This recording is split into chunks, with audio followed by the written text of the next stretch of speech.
G'day guys, got the LCD apart. That's the LCD. You can see that black line or the blob in the corner. Some chemical reactions happened within the LCD, and because when I turned it on, it had a line all the way down here. So obviously something has happened in here and it's probably eaten away some of the lines that turn things on and off. And just show you on the back how this thing's configured. Normally the control lines come out here, but this has got another mylar strip, and this is all joined to that one coming out this way. So it might be custom, I don't know. It does have a part number on it, which unfortunately I've got a bit of what do I get on it? A bit of isopropyl alcohol, so it comes off. Damn. It's MI. I'll tell you what, it's on the computer, and I actually typed it up on the previous video just in case.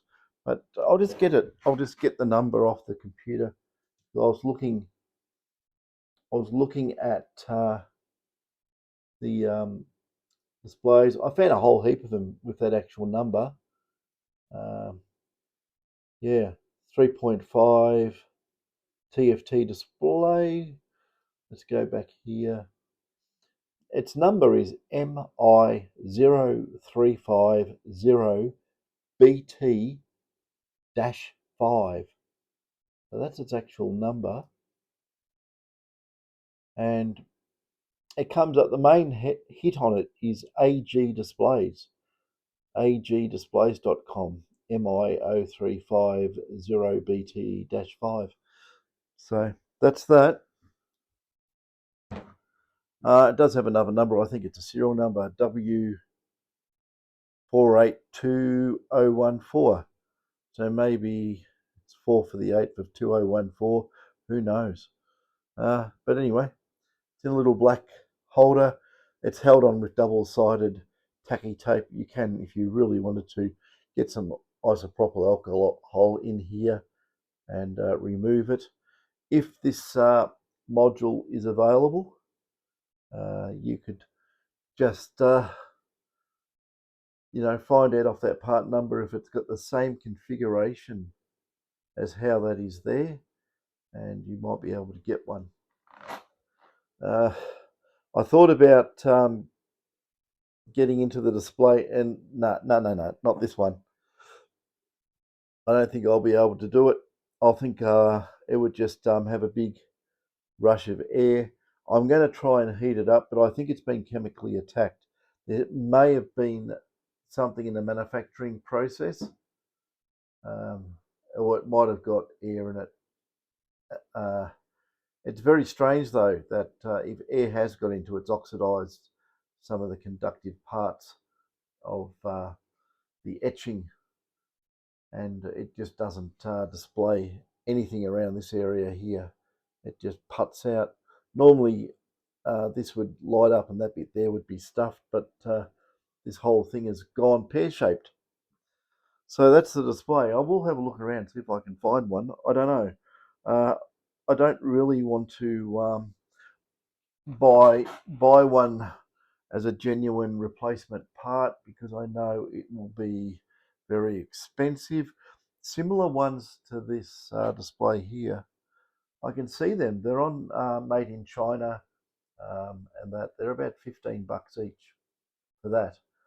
But that's probably it's a different configuration.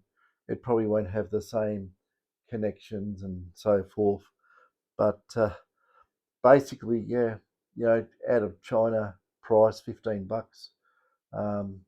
Yeah, go and ask the service department what you can get one for, and you'll probably fall over backwards. But that's all they're worth, really. Let's have a look at this unit here.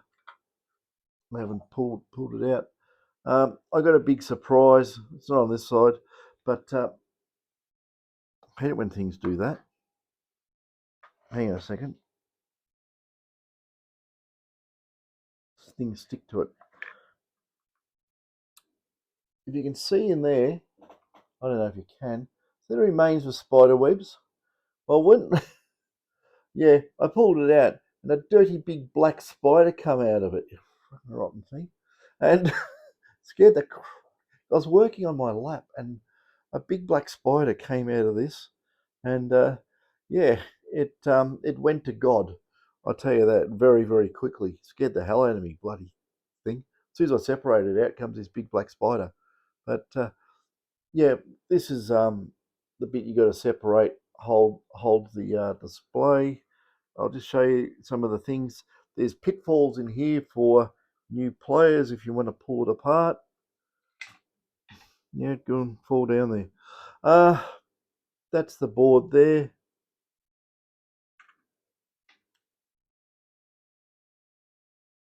Now, I'm going to point out a few things. I'm going to have to hold this in the air to do this. Okay. We need a pointing device. If you want to pull your display out, be wary, because if we get around here, that's double-sided tape there. You actually, when you go to lift the board up, it won't come. You go, oh, I'm going to pull cables off or something. No, it's not. It's double-sided tape. It's on all corners, by the way. It's actually stuck there and stuck there, and doesn't have one down here because there's nowhere for it to mount to. So down here is not. So just be careful when you lift that up. The other thing too, it has interconnects. There's one here. This is the one that you lift that way and that way, so you don't break off the hinge pins and have a stuffed thing. This here, this hang on a sec. That module on the top of the head unit here, that's your GPS receiver, and it's got a little cable here which plugs into that, by the way. So that's don't get that round the wrong way, because it won't work, or smoke will come out if you put it back together wrong. You can get that round that way or that way when you put that connector back in. So just make sure that goes all right. If it's got conductive pins both sides, it'll blow up. If it's got conductive pins only on one side and you put the tape in the wrong way, it won't do anything. So it depends how the tape's configured. See, it's on that side, it's insulated.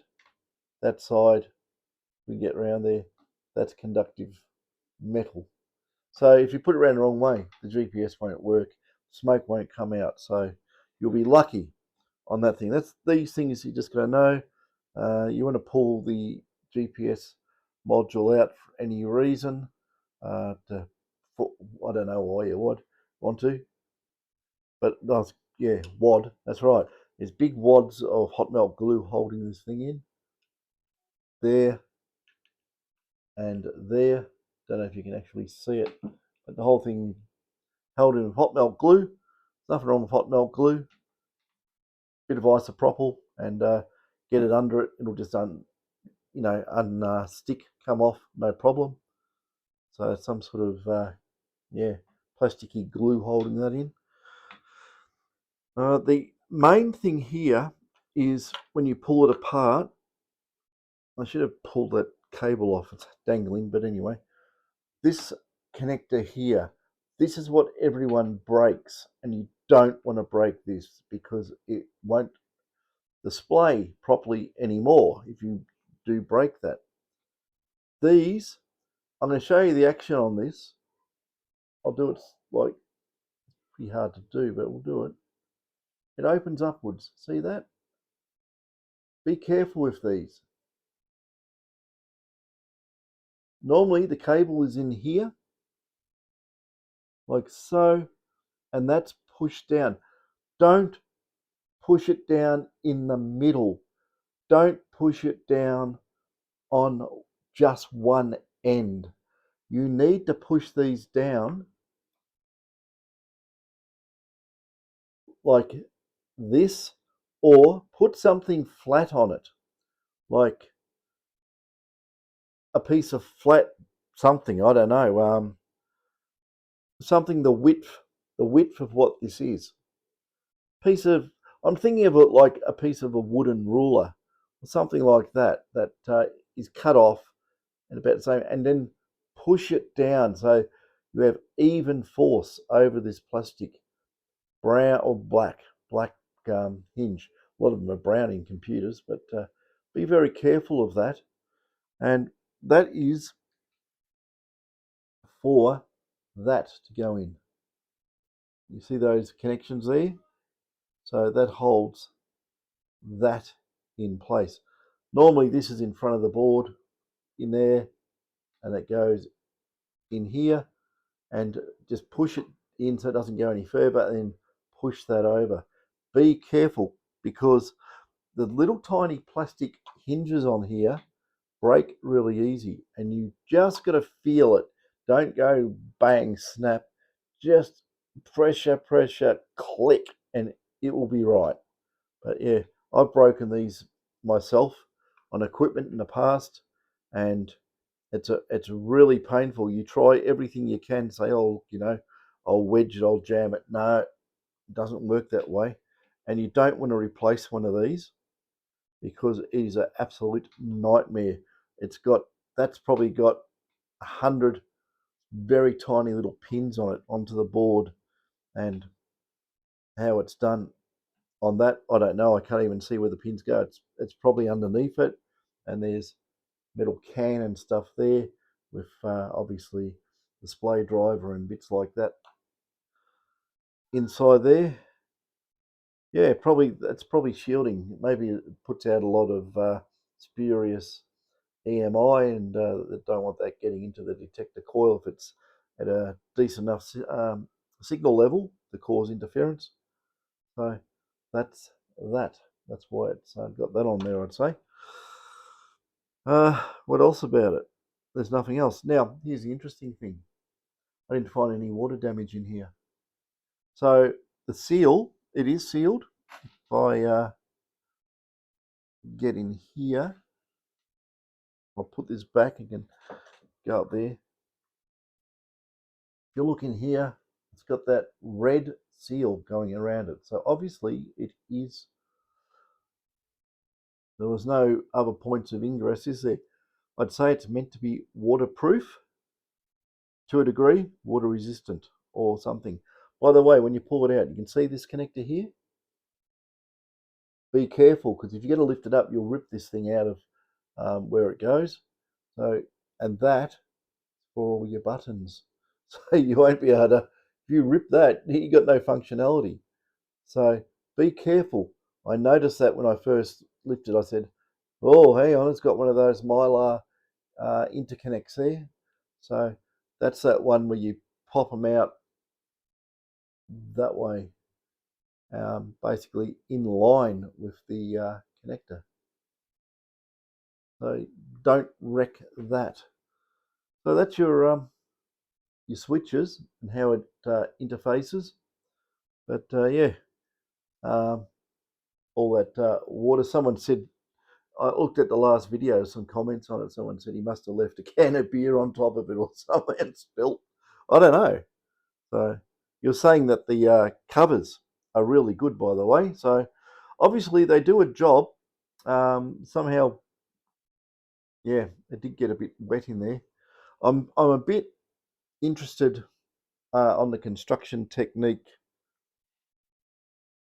Where did I put my screwdriver? Back over there. On the construction technique here, this faceplate sits in a recess. This is obviously glued in. So they glue this bit here with your little touch, well, push button springy switches. They have got a name. What are they called? Membrane switches, I think. Yeah, that's all interfaced into that connector. If water did get in here through that little gap, I'd take it the whole thing's properly glued and it's hermetically type sealed.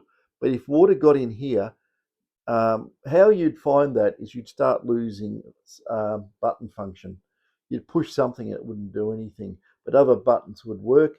that usually would mean that water's got in there and chewed out through electrolysis all the copper tracks, and things stop working. So that is one to watch out for. You probably could take that off if you wanted to. Isopropyl alcohol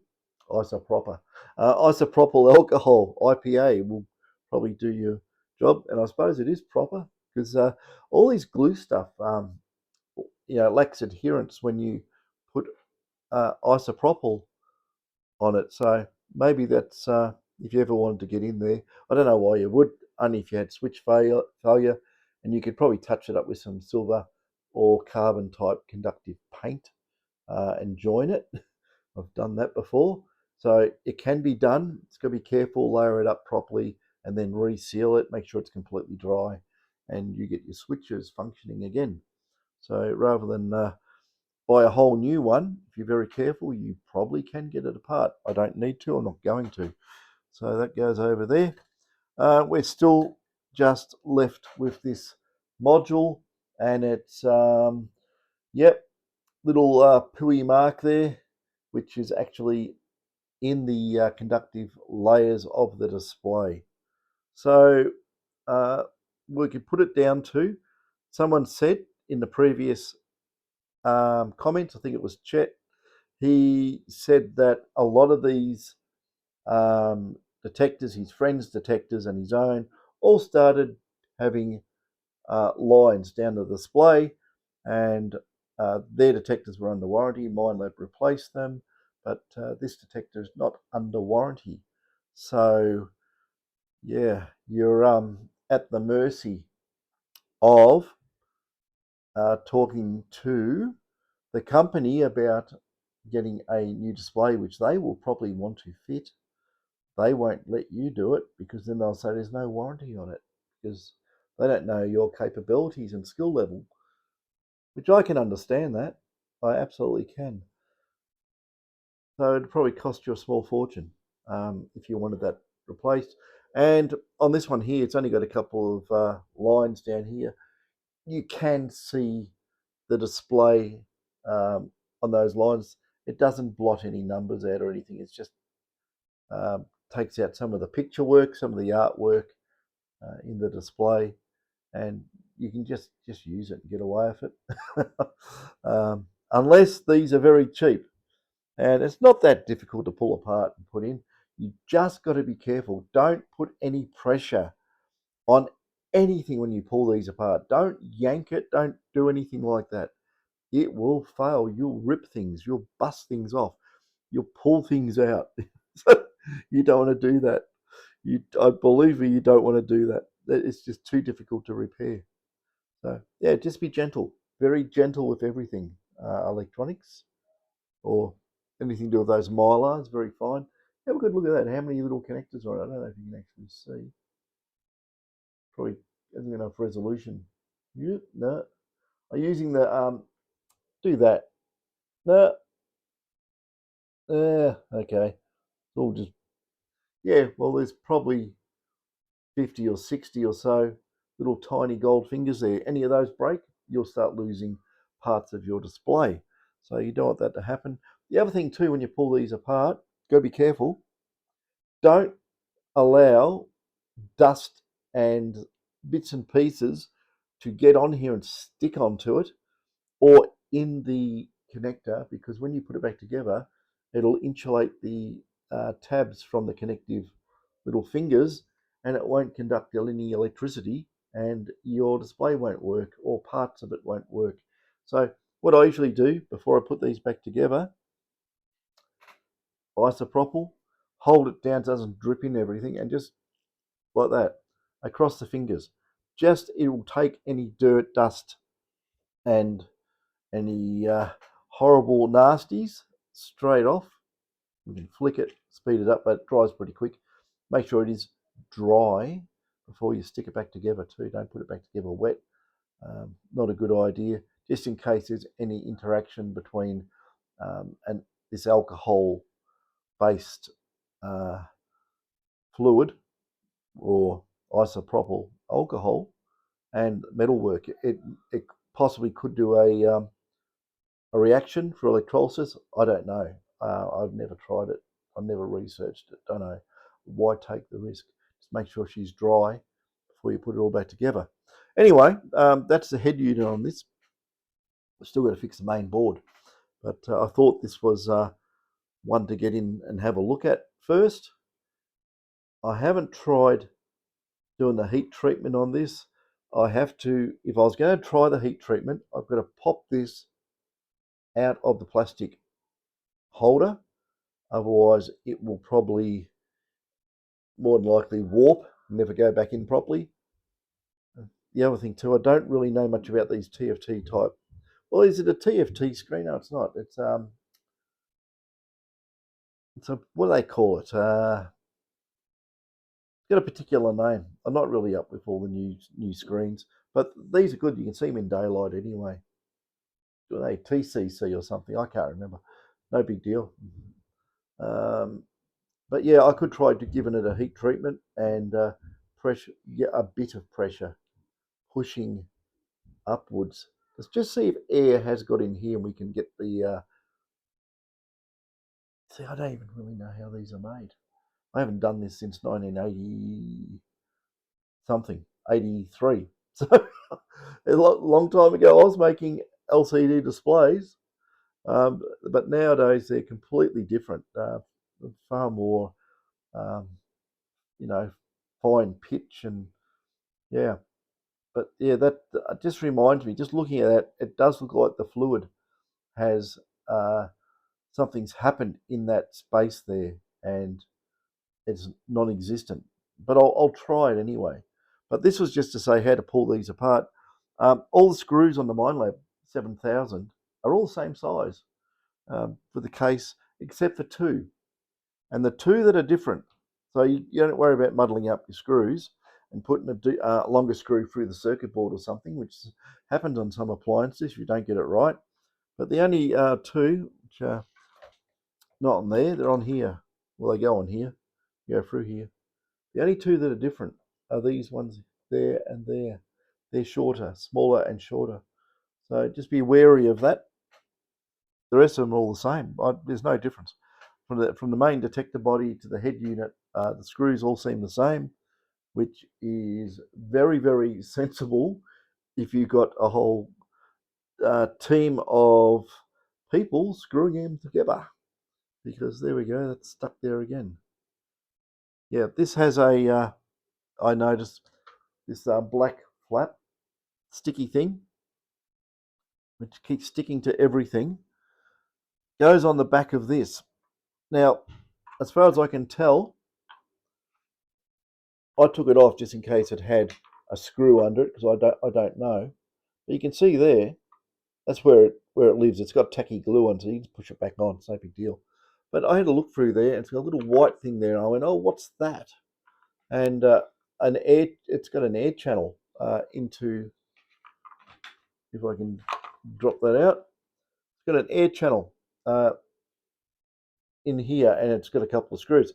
I would guess that is some sort of maybe a filter to allow air to flow in and out, and maybe it's got some powdered silica or something in a little capsule in there. I haven't unscrewed it to find out, don't care. But obviously, if you have a negative pressure in this sealed unit, it will want to equalize with the outside atmosphere. So, you could get, if it's got drips of water on it, it could go suck it in. But this probably stops that. I don't know. I'm just guessing. And probably stops moisture in the air getting in as it, if there's high or low pressure in here, it'll, vent to atmosphere through here very slowly, of course, and back in. Just depends on the pressure. If this is out in the sun, gets really, really hot, it's going to build up pressure in here, so the air will go this way. You don't want it building up pressure and, not that it's going to, but possibly dislodging your rubber gasket or something if there's enough air pressure. But yeah, and let air in and out and keep it clean and filtered. I would say that's what that is. So I'm not going to unscrew it, but logically, what else is it? It's not a microphone. There's no wires to it. It's just some sort of filter of some sort, air filter, or stop water getting in filter. I don't know. It's one or the other. Anyway, that's that. So that's very, very easy to pull the head unit apart if you do want to do it. Because it's hermetically sealed the way it is, I don't think water will get in there. Well, no evidence of it anyway.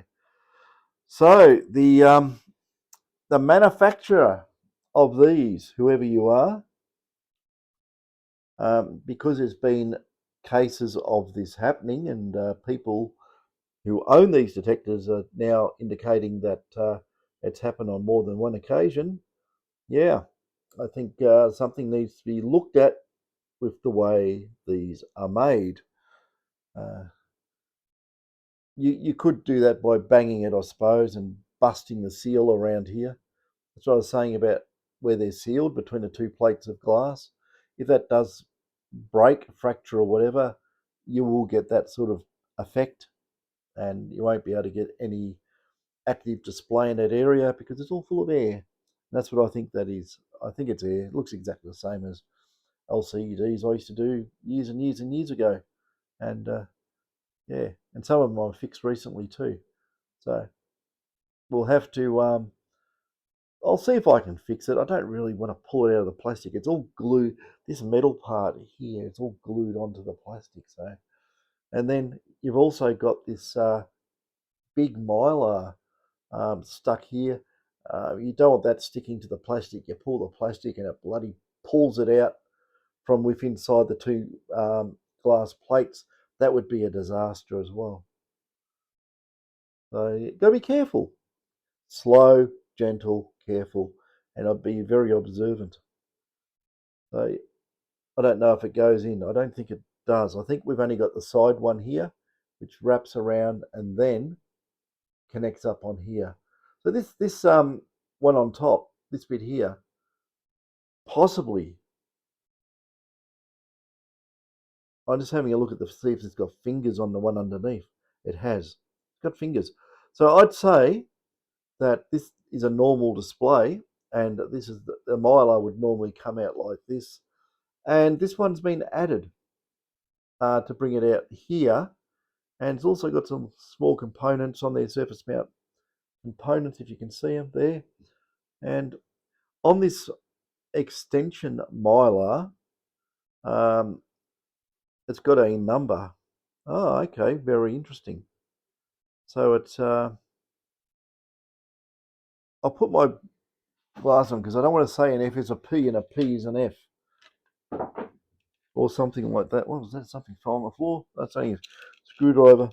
But yeah, these, yeah, it's FPC dash T350 MTQ I dash 01 dash V01. So maybe that part number, you could probably use that on the internet for a search as well. It's got some, oh yeah, okay. Just under there I can see VCC, so obviously that's maybe for the backlighting display and stuff.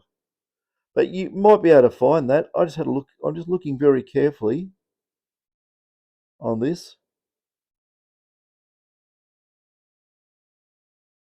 It's got little through plate connectors in the mylar.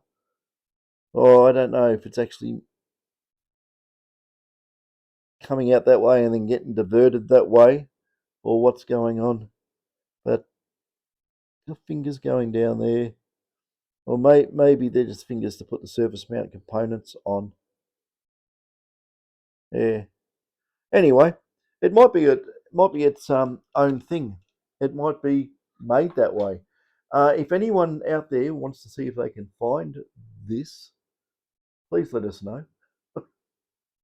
So on those part numbers, because everyone would love to know if the display goes, uh, pear shaped and doesn't work anymore. that we can buy cheap ones and put them in, because I think buying them from, you know, AliExpress or made in China or Temu, whatever you call it, any of those will be a lot cheaper than any other option. I'll tell you that right now. I'll put $1 million on it; it'll be cheaper, um, because of past experiences in the spare parts for detectors. Um, yeah, there is yes, large margins to be made. I tell you that. So that's that. We'll leave it there. I'll play around a bit more, see if I can fix it. I don't know on this one. Might be too steep a slope to get up to fix that, but we'll try. I'll give it a go. So anyway, um, that's that. If you do want to pull them apart, just be careful. Don't break the connectors, especially that long skinny thing. So how I actually got it apart, I'll just put this in.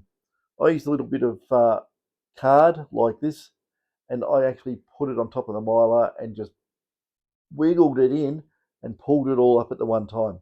And that is how you don't break them. And you can probably use this on the push down as well, but something maybe a bit more solid on the push down than that stuff's soft. And you could probably use a bit of a business card or an old credit card or something to do it. Probably a good idea. That would work because they've got a chamfered edge and you can get in there real easy. Anyway, that's that. I'll just check the rest of this detector, make sure there's no more spiders in it. Uh, yeah, I should have given it a spray, but yeah, that was quite funny. Anyway, catches.